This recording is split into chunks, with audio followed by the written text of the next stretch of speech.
Oi, Luís, estás fixe? Meia. Olha, Bem-vindo, digo eu. Né? Olha, já agora conta-nos aí um bocadinho da tua história, como é que vieste cá parar a Portugal e como é que chegaste até aqui, etc. Esse percurso. essa é uma história comprida. Quanto tempo a gente tem? Epá, vai contando. Ok, olha, eu nasci no Brasil, acho que ainda se nota pela maneira de falar, né? Brasília, que é a capital do rock lá no Brasil. Comecei a tocar guitarra quando tinha 11 anos de idade. Aí depois comecei a dar aulas com 15, 16, novo, né? Para professor, mas assim foi. E depois com 20, já músico profissional lá no Brasil, já há uns anos, eu dava muitas aulas, ia tocar não com artistas, mas em bares.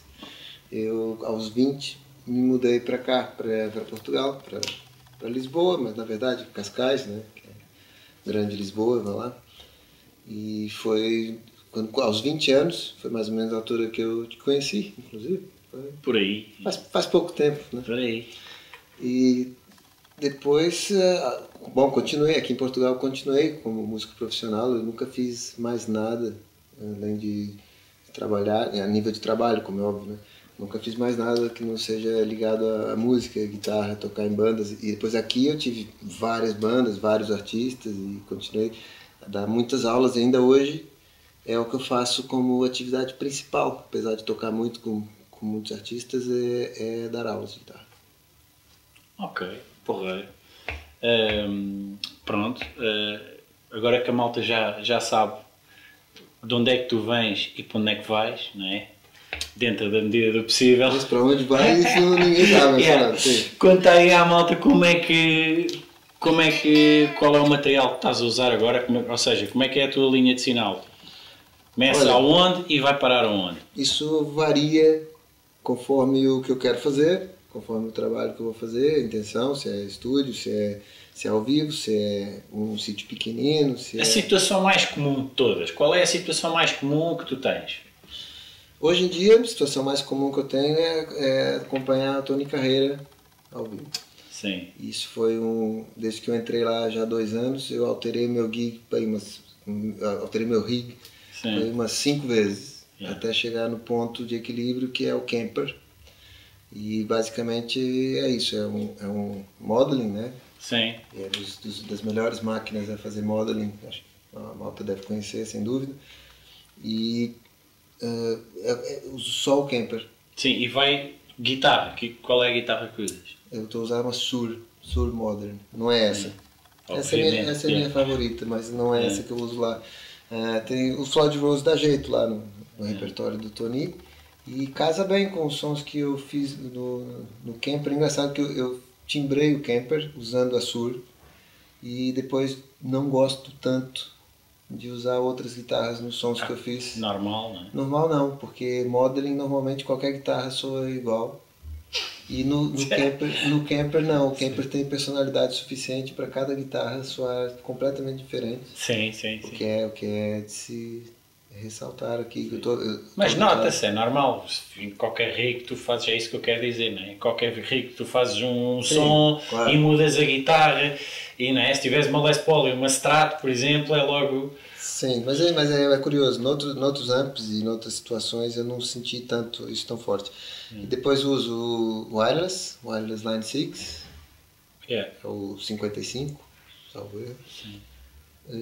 Mais nada, e nós lá não podemos ter barulho em cima do palco, então eu levo um cabinet, um 4x12, é mais para referência minha, para ajustar. Para teres um feedback. Não, para usar no soundcheck. Ok. Para usar no soundcheck. Porque eu tenho volumes separados, eu envio o sinal direto para o PA e eu tenho volume separado para o monitor, que o meu camper é amplificado, e eu posso ajustar um delay, posso trocar um som, posso pôr, às vezes o técnico me pede mais reverb, mais delay, mais efeito. Sim, mas isso tu podes fazer tudo direto. Qual é a finalidade da cab que eu ainda não estou a perceber? É para eu fazer no soundcheck, ali no meu mundo, sem estar a parar, interromper o soundcheck, ou sem estar a depender do técnico de palco que me deu o som. Entende? Para eu estar um bocado à vontade ali Sim. no período de montagem. E não notas, por exemplo, que a resposta é completamente diferente? Tu calibras os efeitos, por exemplo, na tua cab e depois a seguir nos in-ears aquilo não te soa tudo diferente? Não, assim, não, o timbre é muito diferente. O timbre que o cab te simula é bastante pior, acho eu, do que o timbre que ela manda para o PA. Né? Sim. Mas para esse tipo de ajuste chega perfeitamente. E também para fazer o suporte ali, para o camper não ficar no chão, né? Também fica o camper ali em cima de qualquer coisa. O camper, e mais pequeno, nada, tipo, tem que ser uma coluna 412 só para tu fazeres essas brincadeiras, entre aspas, brincadeiras. O 412 tem uma superfície que cabe o camper e o Line 6 wireless ao lado e fica bonitinho. É claro que podia ser outra coisa, se é só para isso, é claro que podia ser outra coisa. E muitas vezes nem uso, muitas vezes por uma questão de cenário, eles me pedem para não montar a coluna em cima do palco, varia de concerto para concerto. Mas também ia chegar aí. Sim, sabe? E realmente se eu não tenho nenhum ajuste para fazer, eu não faço. Tanto é que nos últimos concertos aqui o som já está mais ou menos feito, e a coluna tem ficado em casa para não ocupar espaço no caminhão. E chega o camper perfeitamente com os in-ears, é a melhor situação que eu já tive. Eu andei a sofrer um bocado com amps a válvulas, com cabeças, porque não havia ninguém que conseguisse me pôr no in-ear um som confortável. E eu já entrava em paranoia, eu fazia o som, ia lá ao pé da coluna, a coluna depois ficava longe, né? O som na coluna estava porreiro, né? Sim, mas a coluna fica fora do palco, virada de costas, de preferência coberta, de maneira a não se ouvir.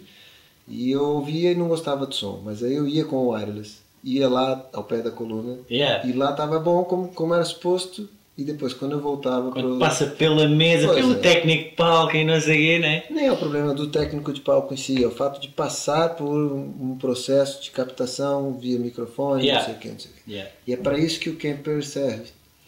E a conversa ainda vai chegar aí, mas a grande diferença, se calhar ainda vai me perguntar essas coisas, mas depois dessas experiências com modeling, com o camper, a conclusão é: nada como um ampé válvulas, ok? O melhor som que tu tens é uma boa guitarra ligada num bom ampé válvulas.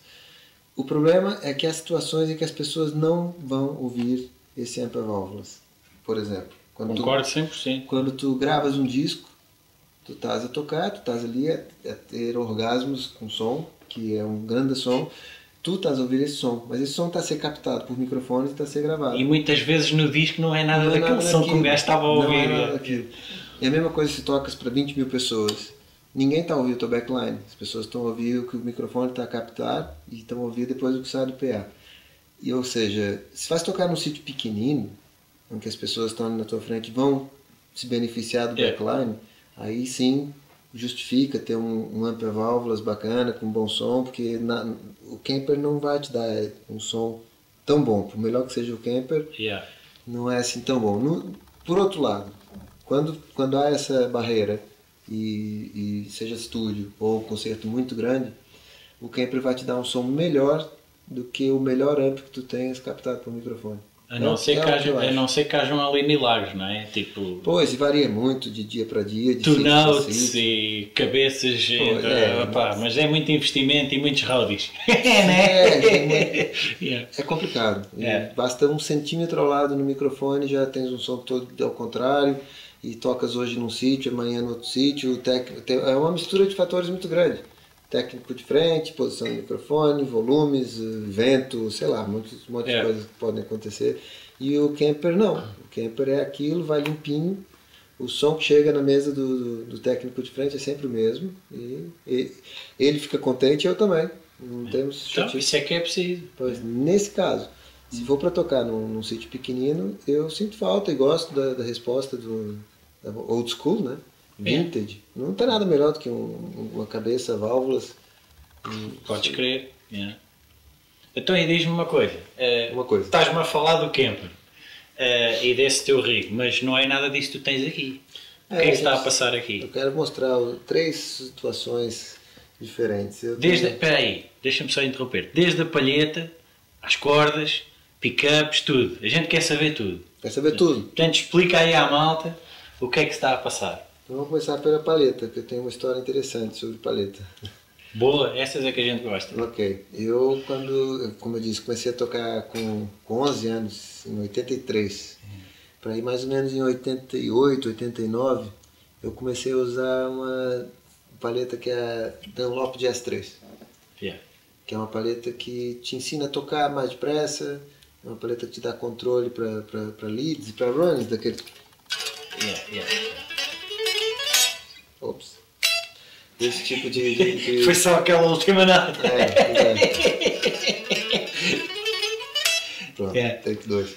Esse tipo de situação, a Jazz 3, por ser pontuda e por ser mais grossa e pequenina, e até o logotipo em alto relevo ajuda a paleta a ficar presa nas mãos. Tudo. Isso é uma paleta que realmente eleva o nível de execução. E é excelente para tocar jazz, não é? É o nome dela, né? Mas eu não toco jazz. Mas pronto.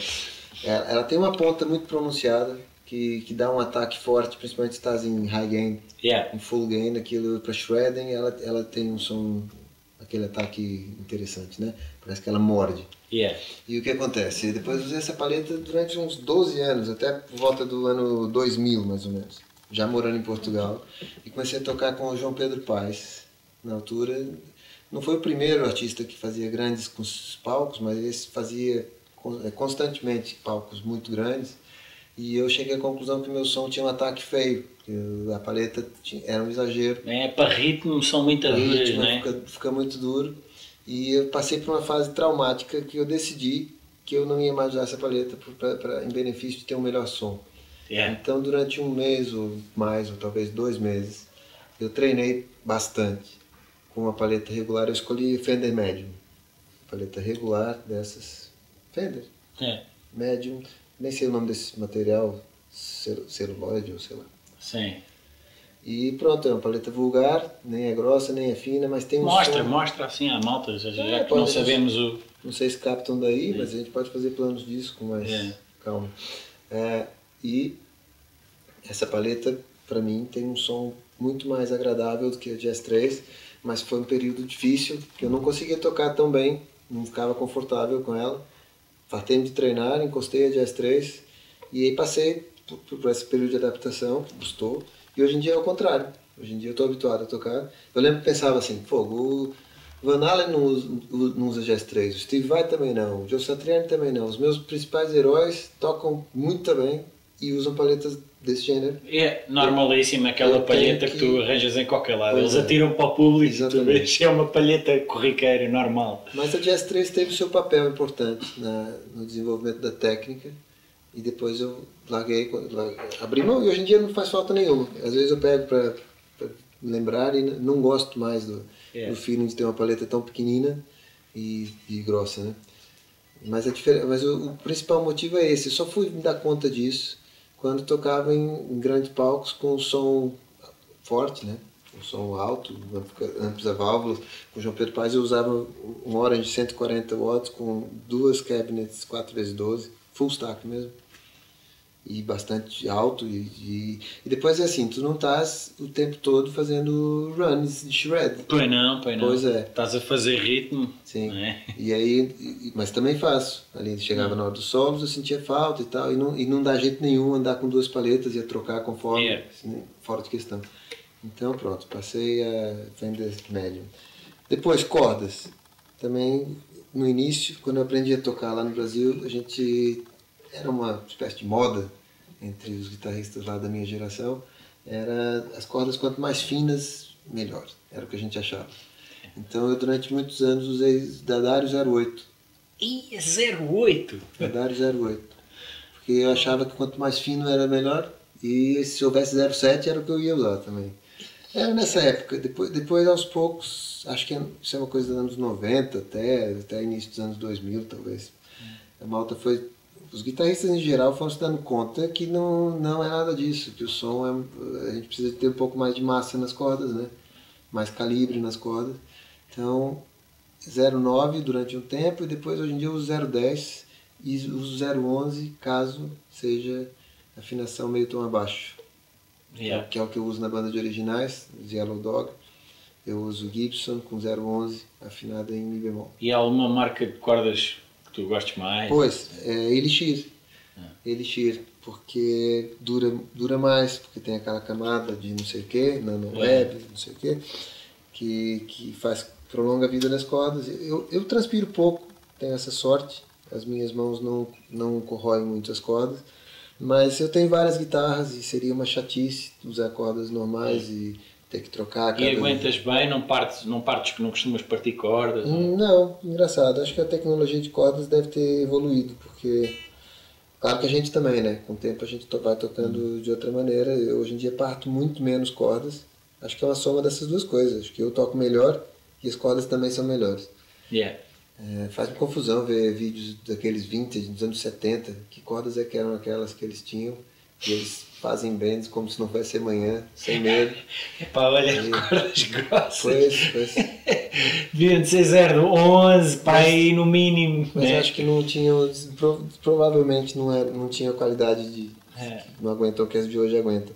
E também ouço dizer que as Elixir não tem um som tão bonito, mas eu não consigo, sinceramente, não consigo notar muito grande diferença. Eu vivo bem com o som das Elixir, não me faz falta aquele som do níquel, tá vendo? Sim. Eu gostei foi de trastes em aço. Isso é o que Aço inox, né? Aço inox. Isso é uma nova pancada que eu tenho, que eu ganhei com a Sur. Yeah. E agora eu estou a trocar aos poucos, eu estou a trocar as minhas guitarras todas. Essa já está. Quando é preciso, quando chega à altura, já vais para o inox, né? Sim, em qualquer guitarra. Essa é a guitarra da minha vida, né? Eu tenho essa guitarra há 10 anos e adoro o som dela. Tem push-pull para single coil. Toda de origem, não fiz nada. Uma Custom 22. E com 010. E só que eu toco muito nela, então esses trastes já são os terceiros. Essa guitarra já foi refretada e quando foi refretada... Os terceiros, mas os outros eram normais. Sim, os primeiros, ela veio ela vem com traste normal, acho que é níquel. Sim. E depois eu fiz o primeiro refret normal também e logo a seguir troquei para aço e acho que nunca mais é preciso mudar, né? Pois, é o que dizem, exato. É o que dizem. O aço é mais forte do que as cordas, né? O que estraga é a corda. O traste mantém-se redondinho. Há quem não já ouvi malta dizer que não gosta muito do som de mesmo luthiers conceituados e master builders a dizer que não gostam muito, mas eu nunca percebi porquê, porque eu gosto. Tenho uma guitarra assim também. O que acontece se tu deixares as cordas durante muito tempo é que o traste em aço come as cordas, então elas ficam com umas marquinhas por baixo. Do mesmo jeito que os trastes ficam com marcas por causa das cordas, acontece ao contrário. Sim. A corda fica marcada e a corda marcada fica depois com um som um bocado malandro. Mas sem tocares a corda fica assim? Ou estás a falar do desgaste? É uma pergunta, uma dúvida que eu próprio tenho também. O traste também fica às vezes com um buraco, mesmo que tu não toques também, né? Acho que é uma reação química. Não sei, não quero falar sobre aquilo que eu não pois, por acaso não sei, mas nunca tinha pensado nisso. O que eu sei é que o traste é mais forte do que a corda, então o traste é que marca a corda. E tu tens que trocar a corda, as tantas. Mas como a corda tu já tens que trocar por natureza, porque é um descartável, eu acho que é inteligente. Manteres um traste que é eterno e as cordas faz trocar quando chegar à altura e resolve o problema. E é só isso, envelhece um pouco as cordas. Mas em termos de som, é Elixir. E eles não me pagam nada por dizer isso. Ok. Eu gosto mesmo. Então e depois, cabo e por ali fora. Depois assim, pickups. Eu não tenho muita pancada dos pickups. Eu gosto de tudo. Não sei, eu adapto-me mais ao equipamento do que ao contrário. Eu não fico com ideias de trocar pickups para ficar com aquele som que eu gosto mais. Cada guitarra que eu pego, eu tento entrar mais ou menos na onda da guitarra, percebe? Então eu tenho os pickups de origem, não sou muito trocador de pickups, né? Depois, amp, né? Aí depende do set. És picuinhas com os cabos ou nem por Sou. isso? Sou. Então conta aí. Sou. Qual é o segredo? Monster Cable, também não me pagam nada. Deviam pagar. Pois é, deviam pagar à malta, né? Monster Cable, eu experimentei, foi sugestão de um técnico de som que eu tinha lá na altura com o João Pedro Paes também, disse que fazia diferença. E realmente ele tem razão. E eu experimentei, gostei mais, pode ser autossugestão, que tudo relacionado com som é muito psicológico e tem a ver com... É mais psicológico do que real, né? Algumas coisas são verdades e outras coisas são sensações momentâneas que tu tens. A prova disso é que às vezes tu fazes um som que tu adoras, tocas com ele durante uma semana e de repente o som já não te diz nada e já queres mudar de som outra vez. E às vezes também acontece a diferença ser tão subtil, tu vais para a frente e para trás e vais para a frente e para trás e ao fim de 3 ou 4 vezes tu já não sabes, já não percebes a diferença porque é tão subtil. É o que me acontece, notas à primeira, né? É o que me acontece quando eu vou importar sons para o camper, por exemplo. Quero escolher sons para o camper. Tem uma biblioteca de... Já sei o que é que vais dizer. São milhares de sons. Ao fim de 10... É tudo igual. Já se põe qualquer um. Deixa isso, vamos tomar um café. É um bocado isso, porque, sei lá, eu gosto de tocar, eu não sou tão picuinhas assim, mas claro, com limites, né? Ninguém toca com qualquer coisa, mas sim, os cabos Monster Cable fazem diferença em relação a outros. Eu usava clotes com fichas Neutrik, que era um bocado moda cá em Portugal dos anos 90, ainda hoje tem muita coisa. Mas eu senti diferença de Monster Cable. E ainda há um melhor, só que é muito caro. Eu já tenho tudo, já tenho um monte de cabos Monster Cable. Você falou o quê? Evidence Audio? Evidence Audio ainda Mas eu lembro-me, nós estávamos juntos e estávamos a comparar, eu lembro-me disso. Eu sinto que é ligeiramente melhor, mas é muito caro. Pois é muito caro, é muito caro. E é um bocado chato porque não é muito maleável. Falta de experiência própria, pelo menos. Eu tenho vários Monster Cable porque cada vez que eu compro coisas, que eu mando vir coisas da net, eu incluo um cabo e vai acumulando, dá jeito. Depois eu tenho rigs diferentes, eu gosto de ter tudo separado às vezes. Eu gosto de ter cabo, eu tenho vários pedais de afinador para separar bem as coisas. Assim, eu posso deixar um rig todo no estúdio ou num backline no armazém de algum artista e continuo minha vida com outras coisas. E depois do cabo vais para onde? Pois, aí vamos com, por exemplo, banda de originais, Yellow Dog Conspiracy, vai para uma cabeça Marshall AFD e só é um kit muito... Sim, mas estávamos aqui neste rig, lembras? Esse é o rig que está aqui ao meu lado. É um rig que eu uso para covers e para eventos, corporate gigs e tal. É um rig um bocadinho mais versátil. Se calhar é o mais vai a todas, não é? É o mais vai a todas que tu tens. Né? Porque o Yellow Dog é rock puro e duro, então aquilo nada como uma cabeça direta e um pedal de delay, tá bom. Nem uso clean. Não precisa clean. Esse é o sonho. É o sonho. É o melhor. É tipo Van Halen, tipo Guns N' Roses. Usa muito volume, né?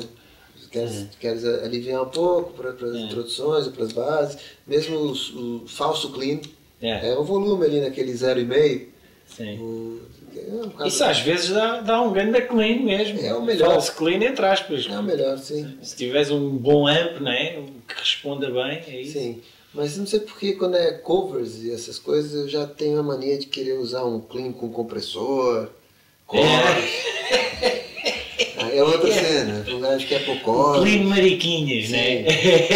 Mas aí na prática há dias que eu também enjoo e não uso. Aí eu faço, que esse rig também tem um som, usou distorção da própria cabeça. Então ele também tem um som bastante analógico, porreiro. E conforme o concerto também eu acabo por fazer a mesma coisa. Fico lá no som distorcido, giro, faço a gestão e o que é que tens aqui neste rig? O que é que está a acontecer exatamente? Isso é complicado, esse rig. É complicado, então esses é que são bons de... Tá, então eu tenho um controlador da Voodoo Lab, o Ground Control e o G, como é que chama? GCX, é isso. É um loop com 8 saídas. Sim. Né? E eu tenho uma gaveta aqui com alguns pedais que estão ligados ali. Mas a ordem do sinal é... Tu pões e tiras os pedais conforme queres, não é? Sim, mas eu tenho uma ordem que aqui não está montado no wah-wah, mas eu ligo a guitarra no wah-wah, afinador, que é para passar pelo wah-wah antes de tudo. Sim. Aí entra no cérebro, que é o GCX.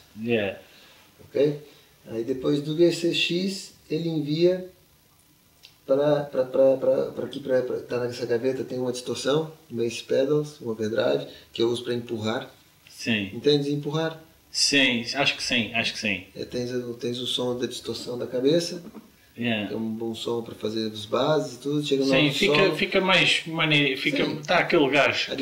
adicionas empurrar acho que é um termo que se usa lá no Brasil. Pois, Aqui exato, a não. malta não usa aqui, sim, mas acho que dá para Tu perceber. pôres um overdrive antes da Sim, distorção sim, da é própria cabeça. como aquela malta que usa muito tube screamer antes da distorção do amp, Screamer por é exemplo. um excelente empurrador.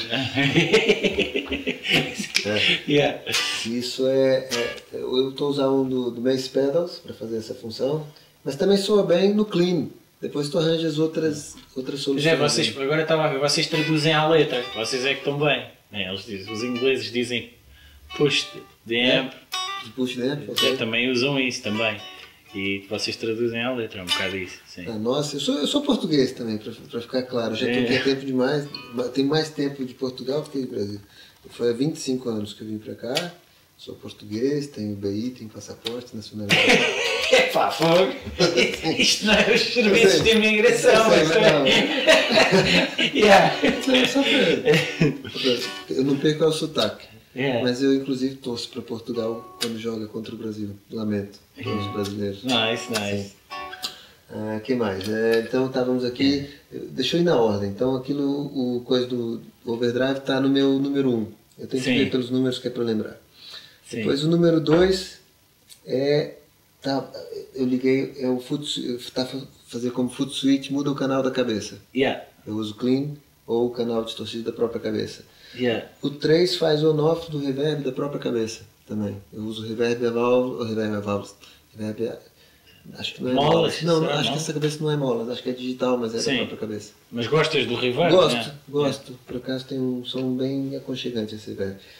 Depois o 4, eu tenho digital delay com tap tempo, para fazer um long delay com um volume de efeito alto. E eu uso o número 8 da pedaleira para fazer o tap tempo do digital delay, que eu uso um da Boss qualquer. Yeah. É digital, da Boss chega. Yeah. É um DD, sei lá, já foi 5, já foi 6, já foi 7, só agora é o 7, DD7. E depois o número 5 eu tenho um delay analógico, que acho que é o meu pedal favorito, que é o Memory Man. Yeah.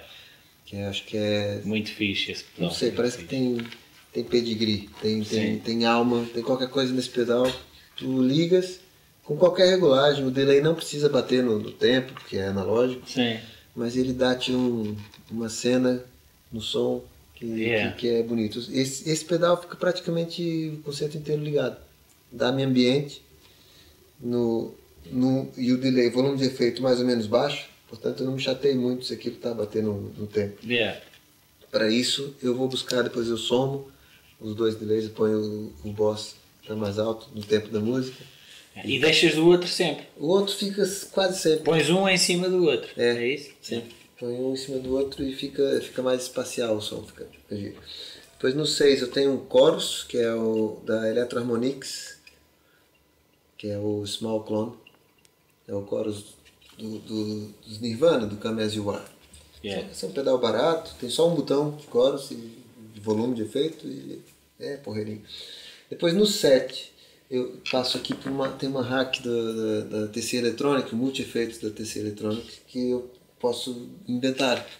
Eu às vezes ponho phaser, às vezes ponho, sei lá, normalmente tem um phaser. O que é que tu notas uma grande diferença nos efeitos que se usam atualmente, seja no Kemper ou nos pedais ou no que for, mas do último grito da tecnologia para aquilo que está ali agora, tu notas? Noto, eu não gosto de multi-efeitos, nem do GeForce.